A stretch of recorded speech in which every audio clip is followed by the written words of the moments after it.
Hello, I'm Mike McCulloch. Today I'd like to talk to you about the Emdrive, which is a very strange anomaly which was discovered by Roger Shawyer back in something like 2001. And what he had was a metal truncated cone. So this is exhibit A here, something like this. So imagine this is made of metal. And the point is that it's wider at one end than the other end. So it's asymmetric. And what he did was he put a magnetron into it and put microwaves in, very high frequency, so they resonated within the cavity. And then, after he did that, he noticed that these cavities tended to very slightly move towards a narrow end, like this. So this is not allowed in physics, standard physics, because in physics, in order to move, what you have to do is you have to push something out of yourself in the other direction. So this is how rockets work. They use a chemical reaction to push hot gases out of the bottom of the rocket so that conservation momentum takes them up in the other direction. But the Emdrive was a metal cone which was enclosed on all sides, had microwaves within it, but it wasn't emitting anything except presumably heat. So the fact that it could move is to standard physics impossible. But it's not impossible to quantize inertia, and as soon as I found out about this particular anomaly, I started to work on it.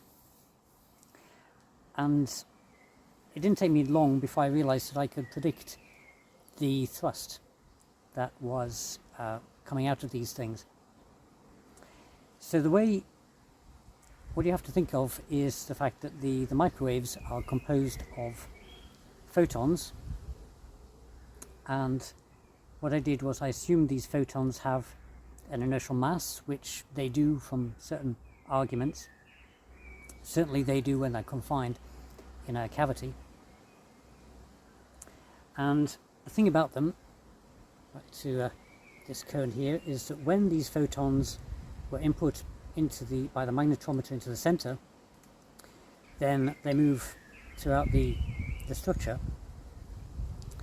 But the ones that go towards the wide end would be in a wider volume in which more underwaves are allowed. And in quantized inertia is caused by underwaves. So the more underwaves you have, the more inertial mass you have. So these photons would gain mass going this way, but the photons that go the other way would lose it. So this means that as the microwaves are being put in, there's a continual shift of mass towards the wide end, and this means that the cavity itself has to push in the other direction. So I did the maths for this, and I found out that I could predict the thrusts very well. And I published a paper on that around about 2015. But then I had a look at some of the more recent results, and I found that I could do far better if I took into account the fact that some of the cavities had dielectrics in them. So the great thing about dielectrics is that they reduce the speed of light, but they also reduce the wavelength of electromagnetic waves in the cavity. And by the way, the Emdrive is named the Emdrive because of the electromagnetic waves inside it. So the dielectric reduces the wavelength of the photons inside the cavity. So you could almost imagine it's like widening the cavity. More waves can fit. So that means that if you have a symmetric cavity and you bounce photons around inside that, but you put a dielectric on one side, then it would be as if the cavity had a wider end at that side, and so it should thrust away from that side towards the non-dielectric end.